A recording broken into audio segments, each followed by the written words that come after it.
I still look back, I'm like, what made you think GSP? Nobody was ever able to do that to GSP.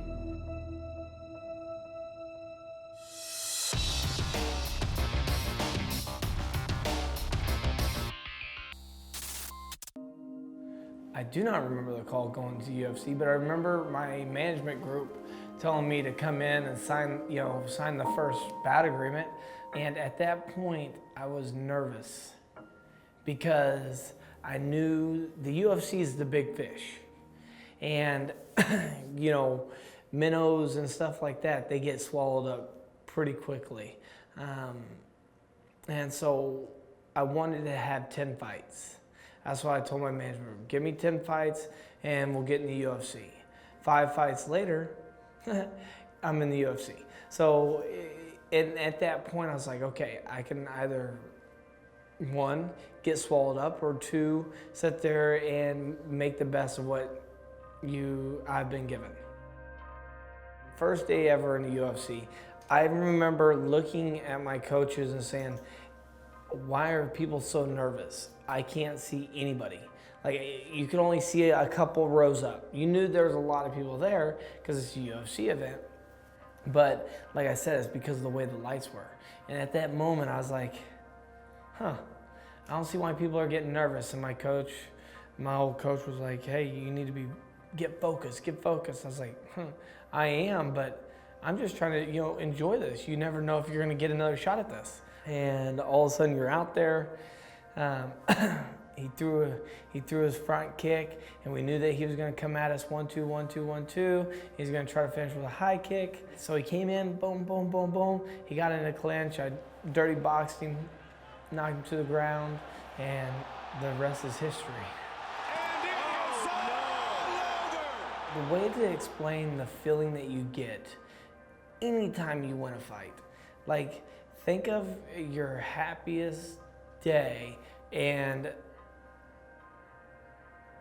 it's hard to say because some days are, like, for example, my kids being born.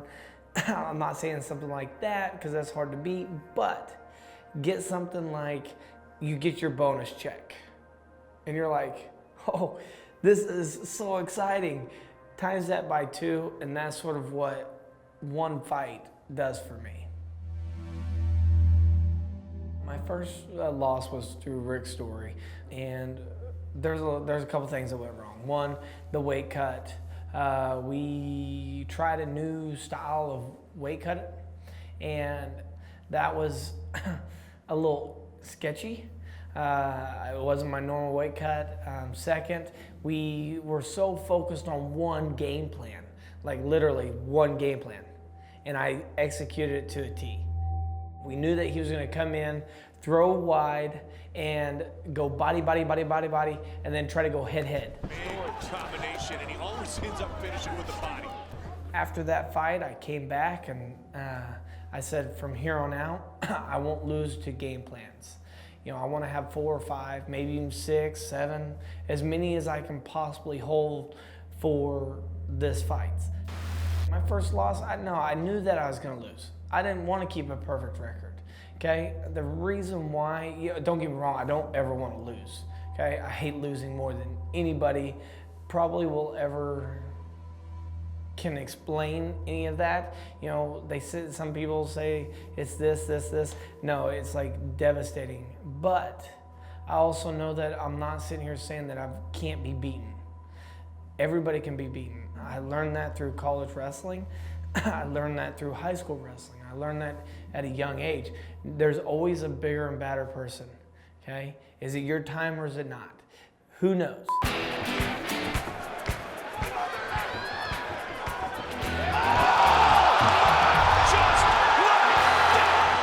So with the John Fish fight, it's 12 seconds. Yes, you're always surprised when you finish somebody in 12 seconds. Anytime you finish anybody, it's always a surprise. It's not like football where I know I got 1 out of 11 chance to make a tackle every 10 seconds. You know what I mean? Or every 20 seconds. I got 1/10 chance to make a play. Where UFC or the fight business, it's not 1 in 10 seconds. It might be 1 in 10 fights that you get a knockout. It's like you hit them, and then all of a sudden, you see him falling. And you're like, wait a minute, why is he falling? How? You know, like that's what kind of is going through your head. And then all of a sudden you're like, oh man, I gotta jump on him because the ref hasn't stopped it yet. So you gotta throw that one extra punch.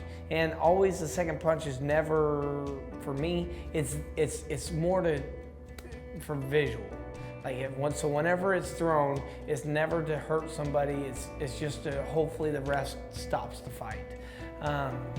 It all happens so fast that you know most of the time you don't even realize it until you get back into the back, and then everybody's like, "Holy crap! You just knocked him out." And you're like, "I did. I did knock somebody out. Yeah. How'd you do it? Tried not to." You know, that's the best way I can explain some of these things is that you want something so bad, you're not gonna get it. But there's sometimes that you just say, you know what? If it happens, it happens. You go out there, bam. You know, and that's what I think the human body. That's what fascinates me about it, is that you see people who can get hit with everything, and all of a sudden, you know,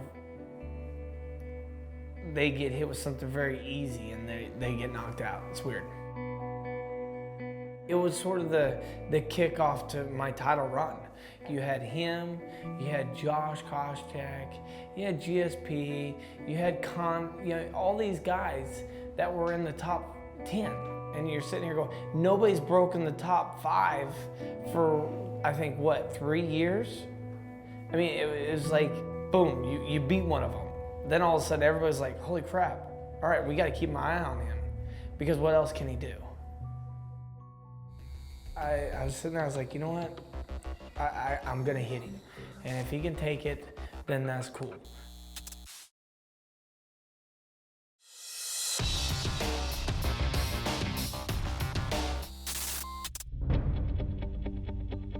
We actually trained together for 2.5 years in Vegas.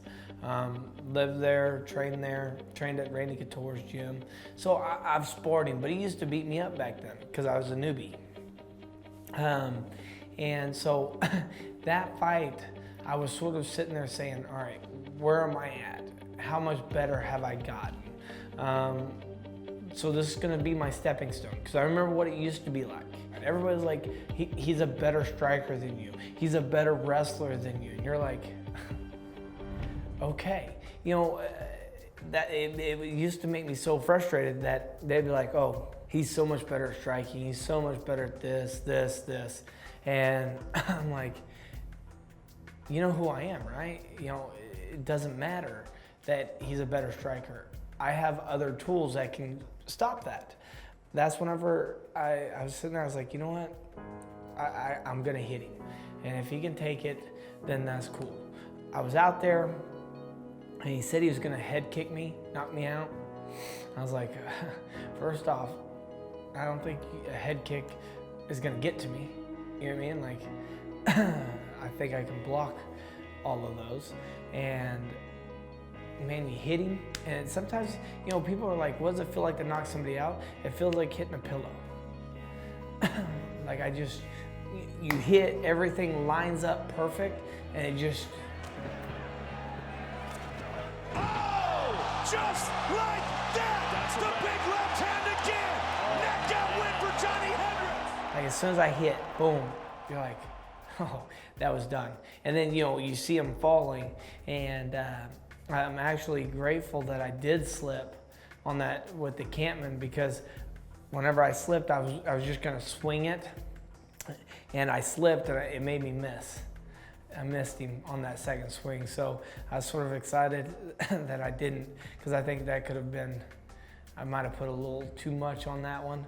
But whenever you do that, how did I do that? I mean, even I ask myself, how did I do that? How do I get back to that? And I think some of it is just the fact that hey, you're gonna hit me, but can you take what I can hit you with? So like after I celebrated, because like I said, when you knock somebody out like that, you can't help yourself. You just run around. And then I looked at him, I said, "Are you all right?" And he was like, he pointed to his chest. If you go watch back, he'll point to his chest like his heart, because he used to beat me all the time. And then all of a sudden, 3 years later, or 2.5 years later, I'm beating him. Sort of, I guess, shook him up some. Every day I think, there's always somebody bigger, always somebody better. How do I keep that from happening? How do I do this and that? And you just gotta sit there and keep moving forward.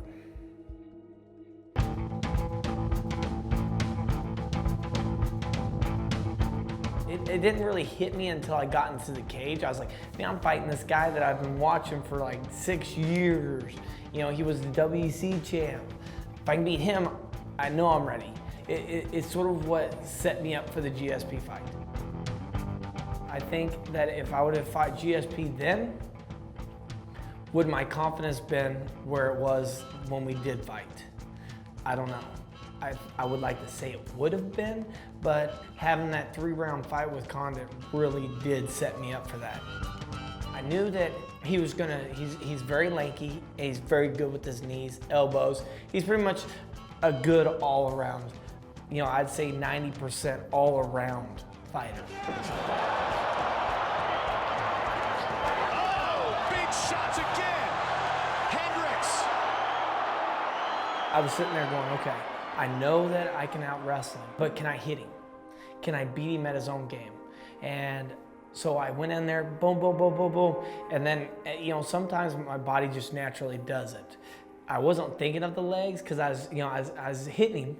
And then all of a sudden they were just there. I picked him up, slammed him. And once I did that, I was like, okay, I can continue to do this. I can have success with this. I can take him down. I landed 2 shots because I really didn't want to mess with his jiu-jitsu, because if you watch all of his fights, he's a guy who can take some punishment, and he's also very dangerous in his guard. Each time I did that, I knew that I had to throw 2 punches, and he was going to try to lock my arms up, throw some elbows, throw some punches, and what I could do is if I can get 10 seconds there, hold him, land 2 shots, even though he might get 2 or 3 off himself, it's still better in my favor. And then the 3rd round. I didn't know this, but they told him to take another half step back. Step back 12 inches and he will not hit you.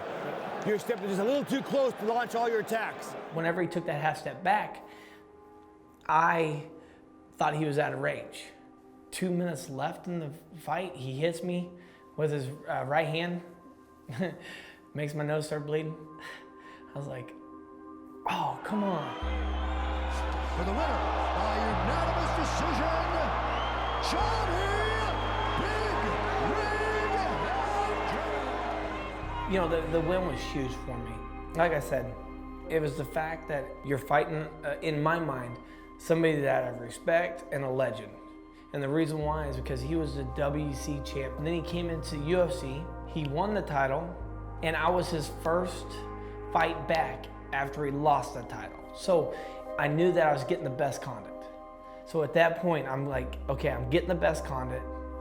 Nobody knows, he sort of knows what I can do, but nobody really knows how am I gonna be able to fight a guy that's 6'2", 76-inch reach, all that kind of stuff. And so like I said, that's sort of where I was like, all right, I'm ready for the next step. I do remember getting the call and Dana White saying, you're getting to fight GSP. I was like, sweet. At that point, it was never, I always viewed him as a man, not as anything else. And once I got that call, my mindset automatically switched to, how can I beat GSP? What do I need to do to get my hand raised? And I started training.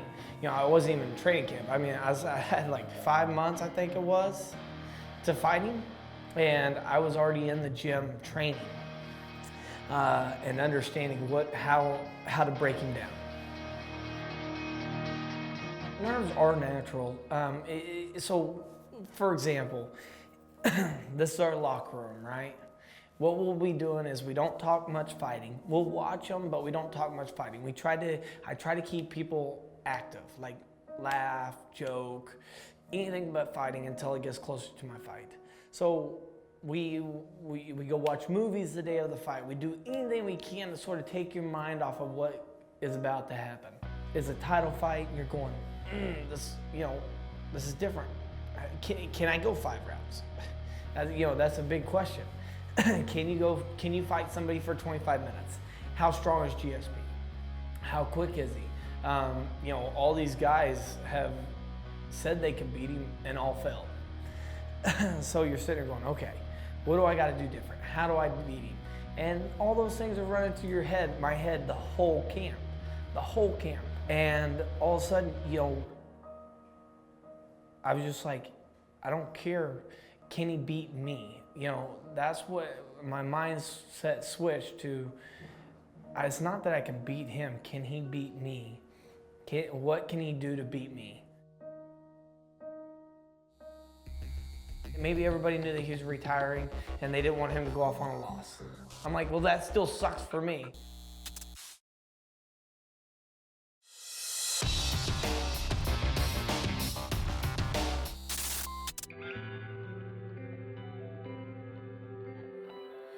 It's falling, oh, falling. I remember 90% of this fight, but what sticks in my head the most is that as soon as they said, are you ready, fight, I went out there, touched gloves, and I went to open up with a big left hand. And what did I tell myself all these years? Is that you can't lead with an open power shot with GSP. No one's gonna stop you now. He took me down, and at that point, I heard the crowd go, woo, it's another GSP fight.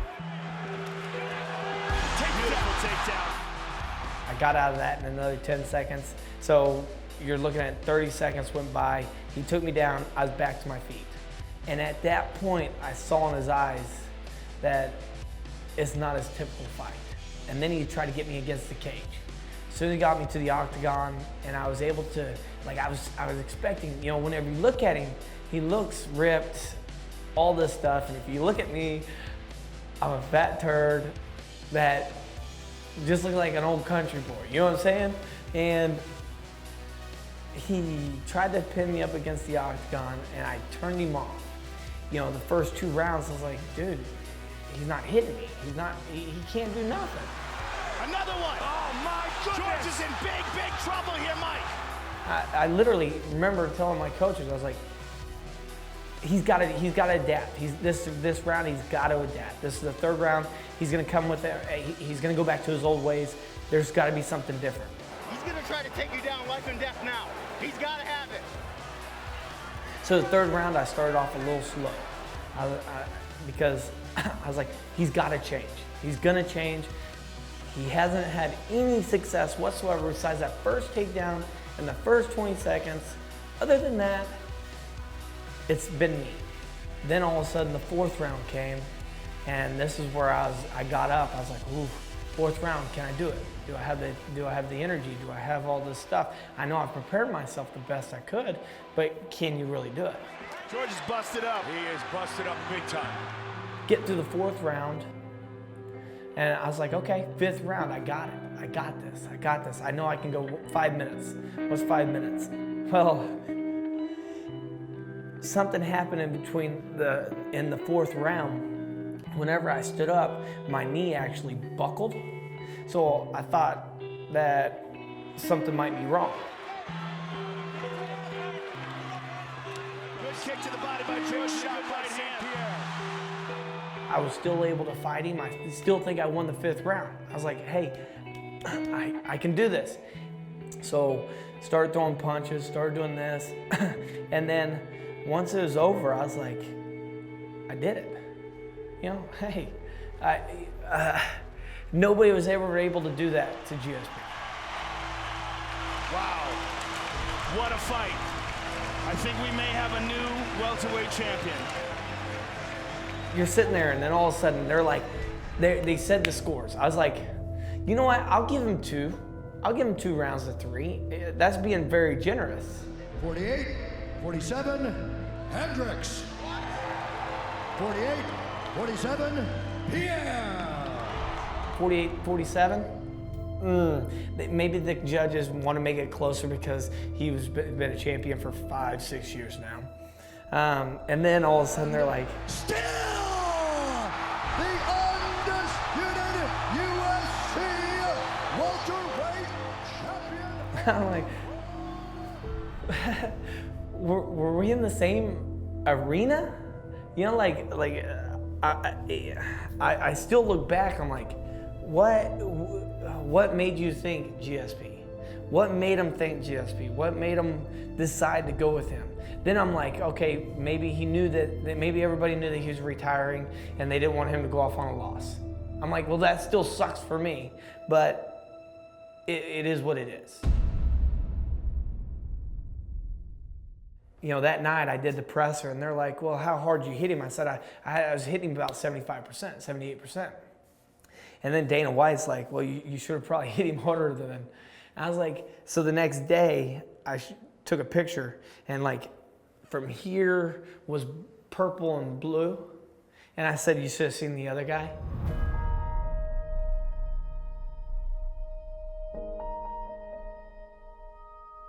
One thing that helps me do what I do, the fear factor. I'm not scared.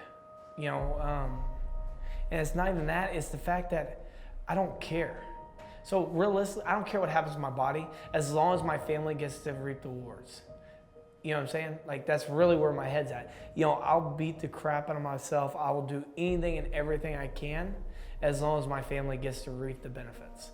And I think that's sort of what helps me is in my head, I'm sitting there thinking, it's not, you know, yeah, but when I'm 40, 50, 60, I might be waking up sore, beat up everywhere.